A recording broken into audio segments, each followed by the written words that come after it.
Yes sir. ठीक है, discrete series तक हम ऑलरेडी कर चुके हैं। डिस्क्रीट सीरीज में फ्रीक्वेंसी वाला मैंने मतलब यानी डायरेक्ट मेथड आपको दिया था। अब मुझे ये बताओ कि डिस्क्रीट सीरीज में जब डायरेक्ट मेथड के अलावा दो मेथड और हैं, एक अज्यूम्ड मीन मेथड और एक step deviation method. Assumed mean method में क्या करेंगे हम? ये है उसका एग्जांपल सामने दिया है, एग्जांपल नंबर 7। हाँ, हमें एक नंबर एज्यूम करेंगे d equal to x minus A, और फिर लास्ट में x dash equal to a plus sigma d upon F D upon sigma F. Right. हमने सेम चीज करनी है जो हमने इंडिविजुअल सीरीज में करी थी।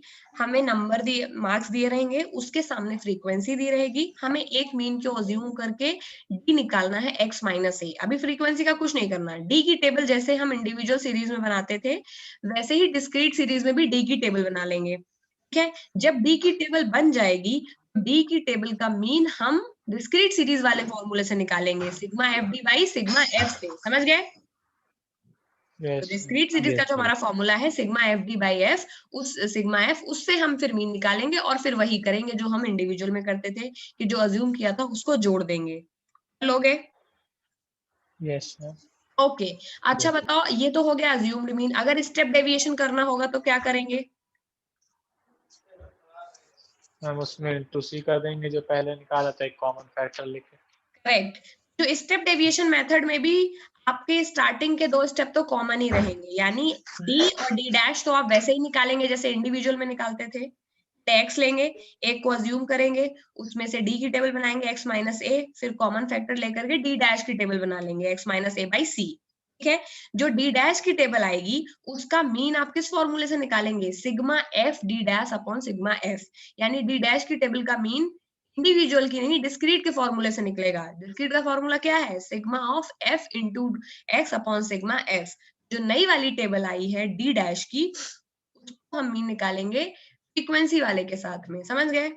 Sigma F into D dash upon sigma F, तो वो डी डैश वाली टेबल का मीन निकल आएगा डिस्क्रीट का, और फिर उसमें सी का जो पहले करते थे वही करेंगे, उसमें सी का मल्टीप्लाई कर देंगे और एज्यूम्ड मीन उसमें ऐड कर देंगे। कर लोगे?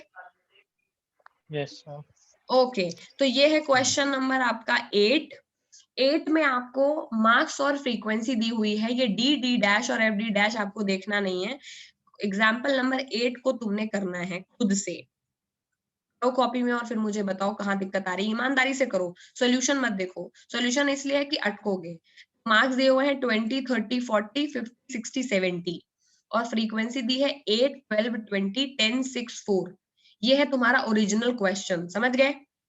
अब तुम्हें इसको स्टेप डेविएशन मेथड से तुम्हें क्या निकालना है? इस डिस्क्रीट सीरीज का, ये डिस्क्रीट सीरीज है क्योंकि इसमें वैल्यूज दी हैं और उनकी फ्रीक्वेंसी दी है। ठीक है, ये कंटिन्यूअस सीरीज नहीं है क्योंकि इसमें क्लास इंटरवल नहीं दिया है 0 to 10, 10 to 20। ये डिस्क्रीट सीरीज है, नंबर दिए हैं, सामने फ्रीक्वेंसी दी है। अब तुमने इसका स्टेप डेविएशन मेथड से मीन निकालना है। चलो निकालो।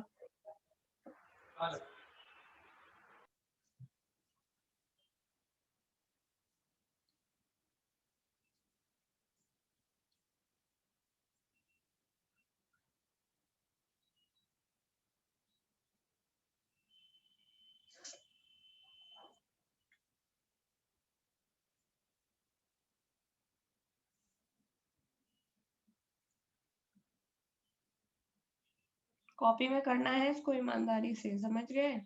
पूछूंगी मैं एक एक से कि कैसे निकला, ओके। क्योंकि ये सब आता है पेपर में। स्टैट्स बिना प्रैक्टिस के नहीं आएगी। जो भी चीज पढ़ना है उसे करना जरूर है कॉपी में।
मैम 41 आ रहा है। 41 कैसे निकाला है? यस बताओ, पहले सबसे पहले क्या किया?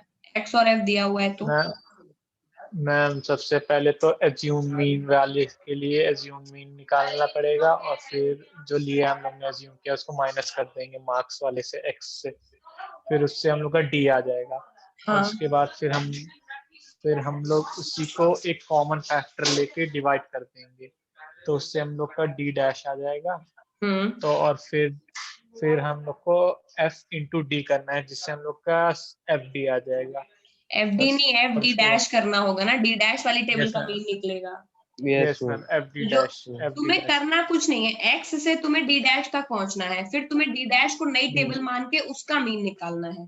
D dash into F upon sigma F, ये है डिस्क्रीट का फॉर्मूला, क्योंकि डिस्क्रीट में फ्रीक्वेंसी मल्टीप्लाई हो जाती है और इंडिविजुअल में सिंगल का एडिशन होता है। इंडिविजुअल में फॉर्मूला होता है सिग्मा एक्स बाई एन, और डिस्क्रीट में फॉर्मूला होता है sigma of F into x by sigma F. वही डी डैश की टेबल के साथ करना है कि डी डैश की टेबल आई, एफ दिया है तो F into D dash upon sigma F. ठीक है, अज्यूम्ड मीन किसी ने कोई और लिया है? तुम दोनों ने 40 लिया है। यस मैम 40 ले लो।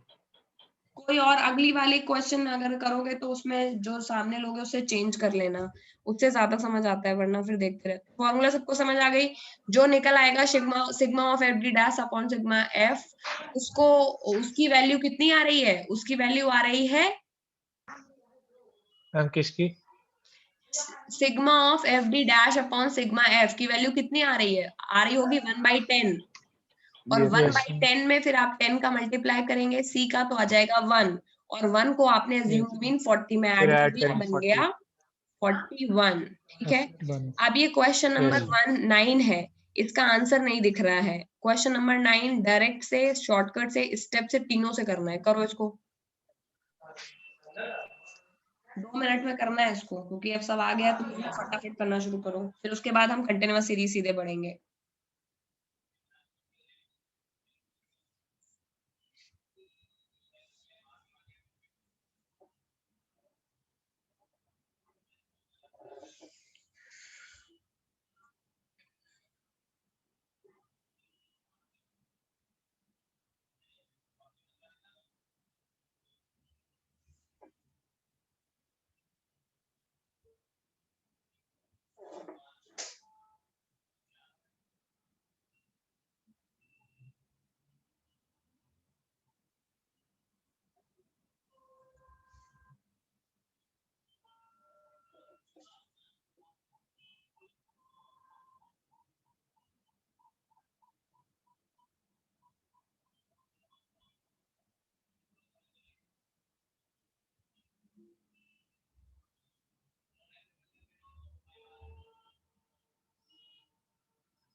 इसको, इन तीनों को इकट्ठे करने का शॉर्ट तरीका ये है कि x निकालो, f निकालो, उसी के बगल में ही एक d की टेबल बना लो, उसी के बगल में एक d डैश की टेबल बना लो, और उसी के बगल में एक f d डैश की टेबल बना लो, और तीनों फॉर्मूले इकट्ठे लगा दो।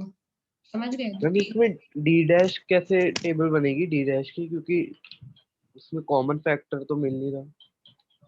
ढूंढो ढूंढो। ऑलरेडी बहुत छोटा है ना डी वाली टेबल। डी की टेबल ऑलरेडी इसे 1 2 3 में है। तो कॉमन फैक्टर क्या होगा इसमें फिर? मुझे तो नहीं लग रहा है कि इसमें 1 के अलावा कोई कॉमन फैक्टर है।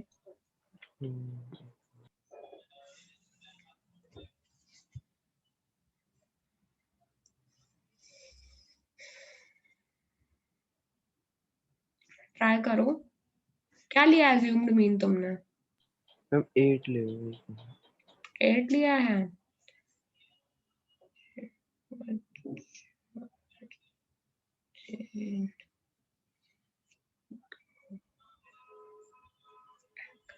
वन आएगा बेटा। ठीक है, कोई फायदा नहीं होगा डी डैश की टेबल का, यही तो इसमें करना है। ठीक है, अगर जिसमें नहीं आ रहा है कोई कॉमन फैक्टर, उसमें जबरदस्ती इंट्रोड्यूस करने की जरूरत नहीं है। ठीक है, ये देखो इन्होंने C1 ओके। दिया है, दिख रहा है? लेकिन तुमने यस मेथड तो करके दिखाना ही है, तो मेथड करके दिखाने के लिए ओके। तुम की वैल्यू 1 ले लो। ठीक,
हो गए तीनों?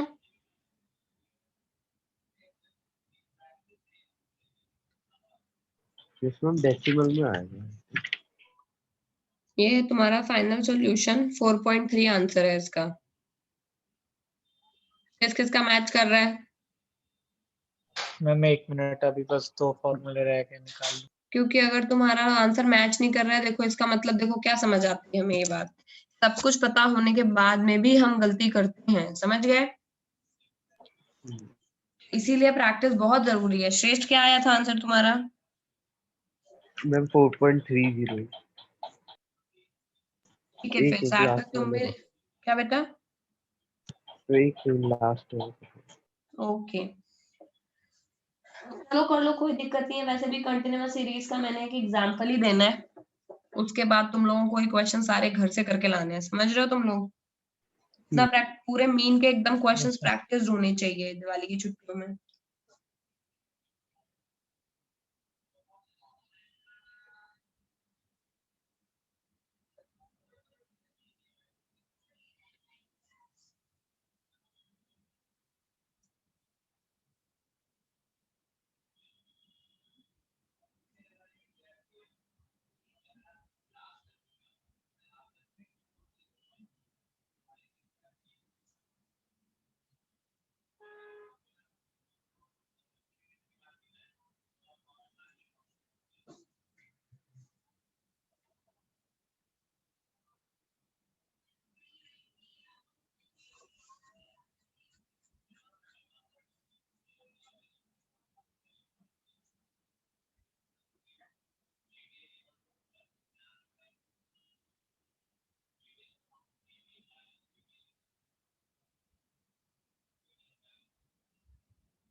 आ गया।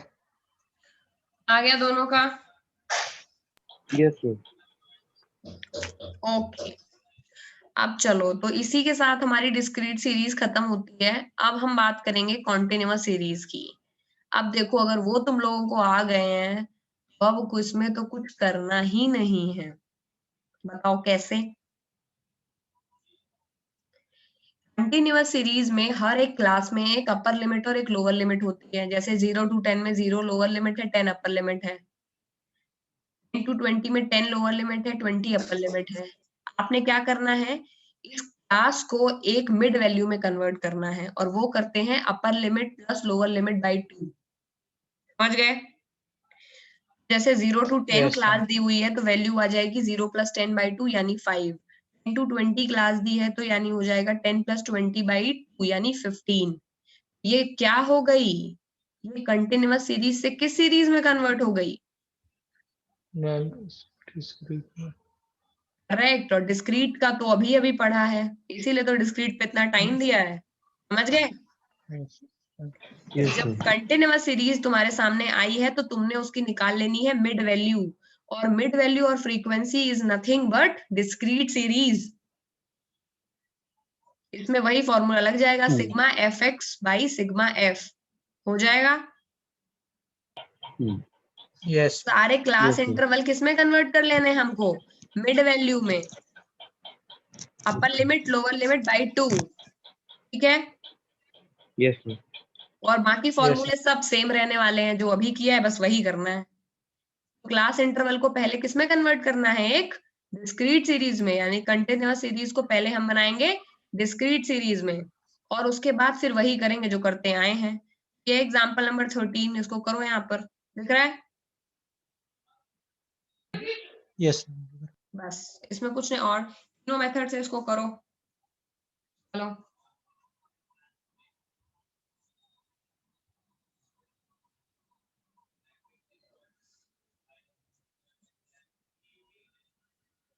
देखो सब चीजें आपस में कितनी कनेक्टेड है। एक आया तो सब आ गया। वैसे ही अगर एक भी चीज समझ नहीं आती तो पूरी स्टैट समझ नहीं आती है।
कहाँ रह गए हो बच्चों, कर लिया?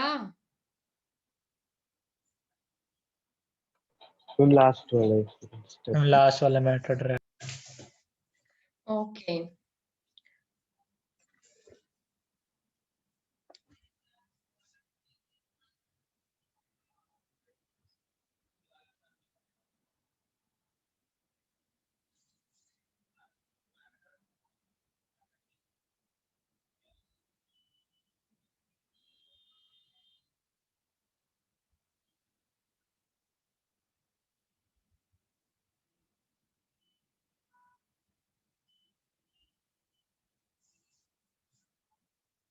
क्या आया आंसर?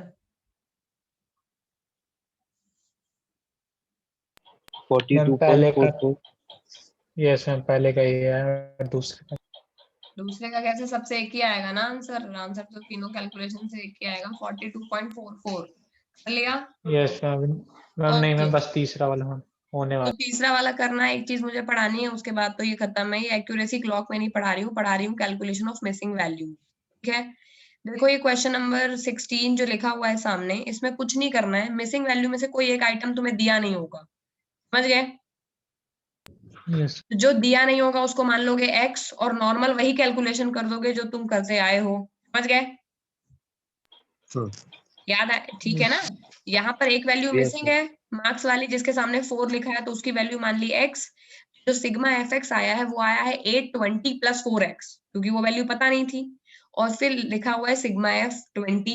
अब इस फॉर्मूले में क्या होगा? 820 plus 4x upon 20 is equals to, और तुम्हें ऑलरेडी मीन दिया रहेगा, बस तुम्हें वो वैल्यू कैलकुलेट करनी है। कर लोगे?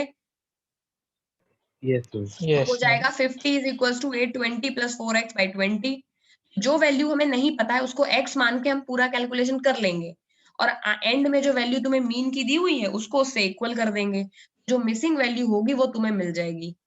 हर जगह पर ये कर लोगे। मान लो फ्रीक्वेंसी मिसिंग हो तब भी यही करना है, समझ गए? इसको f मान लेना है, और उस जो f इंटू एक्स है वो हो जाएगा 25 इंटू एफ। ये सामने दिए हुए एग्जाम्पल नंबर 16 और 17, उसको x मान लेना है, और x मानने के बाद में फिर एक इक्वेशन तुम्हें दी रही है, वो इक्वेशन सॉल्व कर लो। यहाँ पर आया है 29 is equals to 1150 by 25 f by 38 plus f, समझ गए? जो वैल्यू नहीं दिया है उसको x मान के पूरा कैलकुलेशन वैसे ही करना है जैसे अभी हम कर रहे थे, ठीक है? और फिर उसको जो फाइनल आंसर दिया जाएगा उससे इक्वल करके जो वैल्यू मिसिंग है वो आराम से नीला इक्वेशन बन के निकल आएगी। मिसिंग वैल्यू का फंडा भी हमें अब समझ में आ गया है। इसी तरह मिसिंग वैल्यू क्लास इंटरवल में दी रहेगी, कुछ नहीं करना है। मिड वैल्यू निकाल के डिस्क्रीट सीरीज को उसी तरह सॉल्व कर लेना है। जो वैल्यू नहीं दी है उसे x मान लेना है या f मान लेना है। पूरा कैलकुलेशन करने के बाद फाइनल मीन वैल्यू से उसको इक्वल कर देना है, आंसर निकल आएगा। तो ये सारे 16 टू लेकर के 20 एग्जाम्पल्स तुमने करने हैं, समझ गए? स्पेशल केसेस का कोई मतलब बनता नहीं है इसमें, इसलिए मैं वो अभी पढ़ा नहीं रही हूँ, ठीक है? तुम कहाँ से? स्पेशल केसेस मीन मीडियन कहाँ से तुम्हारे कर ली? एग्जाम्पल नंबर 16 टू 20 ये आपने करने हैं, ठीक है? 16 टू 20 आपने करने हैं, और पीछे की एक्सरसाइज बता रही हूँ कि इसमें तुम्हें क्या करना है। ओपन एंड अपन बाद में देखेंगे, ठीक है?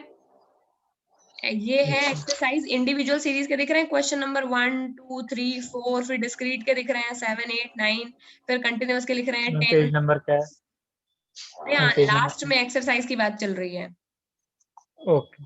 एक्सरसाइज में तुम्हें क्वेश्चन नंबर 1 टू 14 सारे करने हैं। Cumulative frequency less than more than छोड़ देना है, बस, समझ गए? वैसे करने को तो तुम लोग लेस देन मोर देन भी कर सकते हो, उसमें कुछ करना थोड़ी ना होता है। लेस देन को क्लास इंटरवल में चेंज करना सिखाया था ना मैंने। Yes ma'am. क्योंकि लेस देन 10 का मतलब है कि लेस देन में आपको राइट साइड वाली वैल्यू दी रहती है। तो 10 20 30 है तो राइट साइड हो गई। सब में 10 का डिफरेंस है तो क्लास इंटरवल 10 का हो गया, तो 0 टू 10 10 टू 20 हो जाएगी। फिर इसका मिड वैल्यू निकाल लोगे, समझ गए? कुछ करना नहीं है। लेस देन वाले को आपको पहले किस में कन्वर्ट करना है? कंटिन्यूअस में। कंटिन्यूअस की मिड वैल्यू निकाल के उसको डिस्क्रीट में कन्वर्ट करना है, और वही करना है जो भी करते आए हैं डिस्क्रीट में, समझ रहे हो? कर तो ये भी लोगे, लेकिन मैं ये दे नहीं रही हूँ तुमको, ये मैं क्लास में कराऊंगी 2 क्वेश्चन अपने सामने, ठीक है? तो तुम्हें क्वेश्चन नंबर 1 टू 14 ये करके लाने घर से। दिवाली का यही होमवर्क है तुम्हारा। और एग्जाम्पल नंबर 15 टू 20 ये तुम्हें करने हैं खुद से, तो दैट मिसिंग वैल्यू का कोई नंबर आ जाए तो वो कर लोगे, हो जाएगा? Yes sir. अच्छा, तुम लोग के स्कूल में वेटेड मीन पढ़ाया गया है क्या? आई डोंट थिंक ये वेटेड मीन पढ़ाया गया होगा। एक बार चेक कर लेना स्कूल में या किसी दोस्त से कि क्लास में क्या वेटेड मीन पढ़ाया गया है। अगर वेटेड मीन पढ़ाया गया होगा तो मैं नेक्स्ट फिर मीडियन से पहले वेटेड मीन पढ़ा दूंगी थोड़ा सा, ठीक है? ओके। वरना यहाँ पर हमारा अभी ये चैप्टर मीन जो मीन है वो बेटा खत्म होता है। जो मैंने क्वेश्चन दिए वो आपने करने हैं, जो एग्जांपल्स मैंने दिए वो आपको वो भी अच्छे से खुद के लिए करने हैं। लेकिन चेक में ये वाला 1 टू 14 करूंगी, उनके तो आंसर्स ऑलरेडी गिवन है, बट आपको वो करने हैं, समझ गया, खुद से, क्योंकि वो इम्पोर्टेंट है, ठीक है? चलो, so on that note mean we are done with mean. Next class में हम लोग क्या करेंगे?